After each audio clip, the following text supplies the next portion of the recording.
안녕하세요. 실록당 윤대만입니다.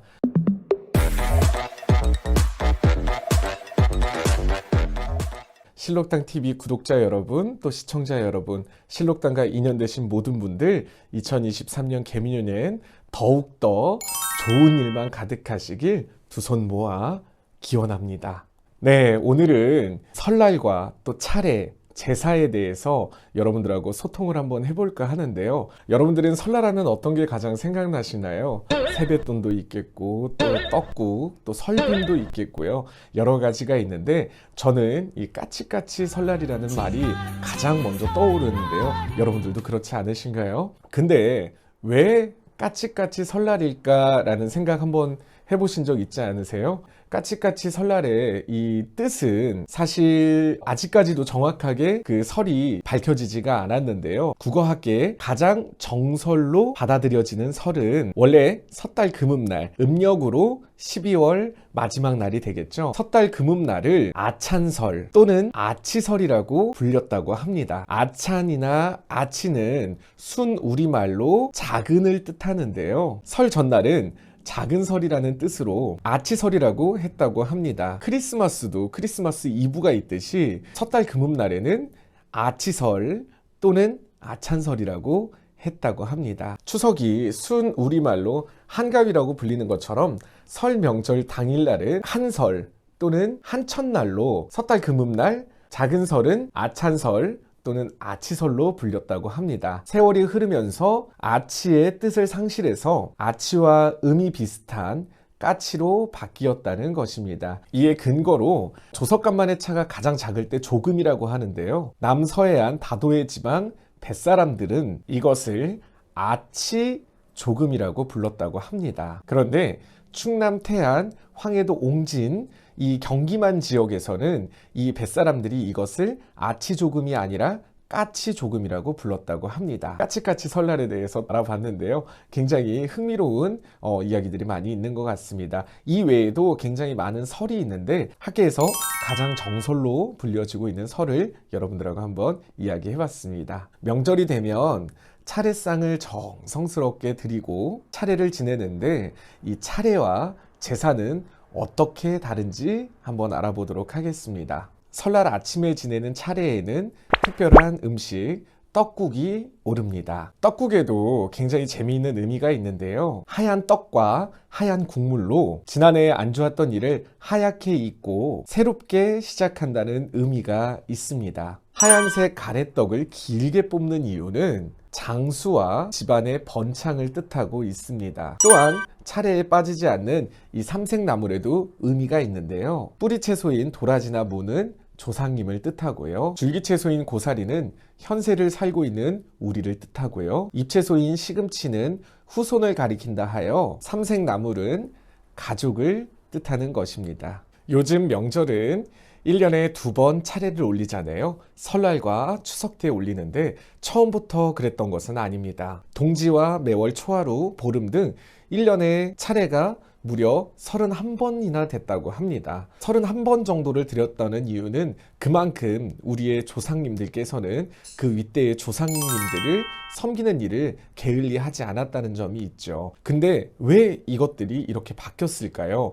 1939년 민족 말살 정책 일제강점기 때 한국인의 민족성 또 정체성을 와해하기 위해서 1년에 딱 2번 의례준칙이라는 것을 만들어서 설날과 추석 이렇게 2번만 지낼 수 있도록 허락을 한 것이었습니다. 그 관례가 지금까지 이어져 오고 있는 것입니다. 무속인 선생님들께서는 지금도 그것을 잃지 않고 그 문화를 지금까지 이어오고 있는 것입니다.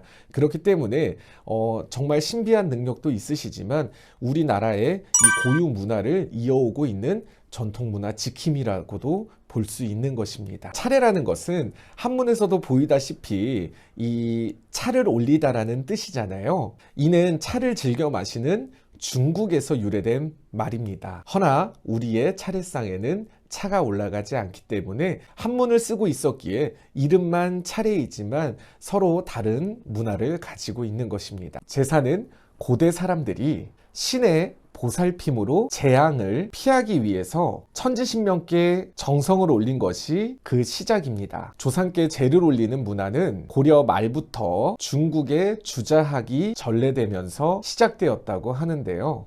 고려시대 때는 불교 국가였기 때문에 제사를 지내지 않았다고 합니다. 고려 말부터 시작된 제사는 조정의 중신들, 일부 양반들 사이에서만 행해지다가 조선시대에 이르러 민간에 널리 장려되었습니다. 제사가 널리 전파되어 지금까지 이어온 데에는 조상이 후손을 지켜주고 복을 준다는 기복사상에서 기인한 것이라고 할 수 있습니다. 천주교가 처음 우리나라에 들어왔을 때는 이 제사를 우상숭배라고 해서 금지를 했는데, 아이러니하게도 일제강점기 때 민족말살 정책을 통해서 의례준칙을 만들었을 때 1939년 교황 비오 12세는 유교의 조상 제사는 종교의식이 아닌 시민의식이라고 해서 조상 제사를 허락했다고 합니다. 명절을 앞두고 차례 준비에 많은 음식을 준비하는 경우가 많은데요. 원래 차례 때에는 술과 과일 그리고 포, 시절 음식을 차려서 술도 한 번만 올리는 간소한 약식 제사를 지냈다고 합니다. 조선시대 명문가 종갓집에서도 간소한 차례 상차림을 올렸다고 합니다. 상차림뿐만 아니라 지내는 시간에도 차이가 있습니다. 제사는 원래 자시,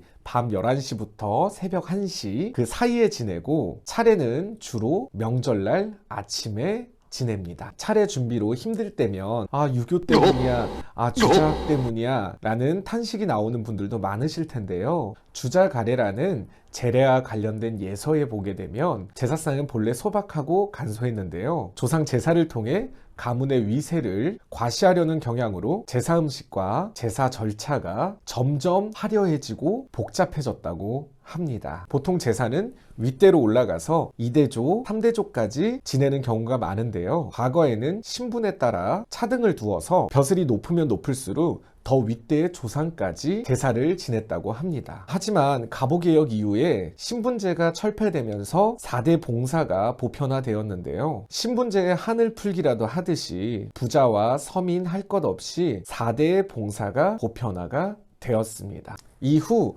1969년도에 가정의례준칙이라는 것을 제정해서 제사는 2대조까지만 하고 성묘는 제수를 마련하지 않거나 간소하게 한다고 공표했습니다. 그러나 가정마다 고유한 방식대로 제사를 모시고 있습니다. 본디 제사와 차례는 정성이 중요한 것입니다. 화려하고 많은 가짓수로 음식을 차려서 가족 간의 화합을 깨트리는 것보다는 간소하더라도 더욱더 중요한 것은 조상을 기리고 섬기는 마음이 아닐까 합니다. 명절은 가족들이 또 친지들이 전부 모일 수 있는 반가운 자리입니다. 조상을 기리는 마음을 정성껏 담고 절차를 간소화한다면 제사나 차례는 번거로운 골칫거리가 아니라 가족 화합의 소중한 자리로 거듭날 수 있지 않을까 생각이 듭니다. 네, 오늘은 설날과 또 추석과 차례 또 여러 가지 이야기를 가지고 여러분들하고 소통을 해봤는데요.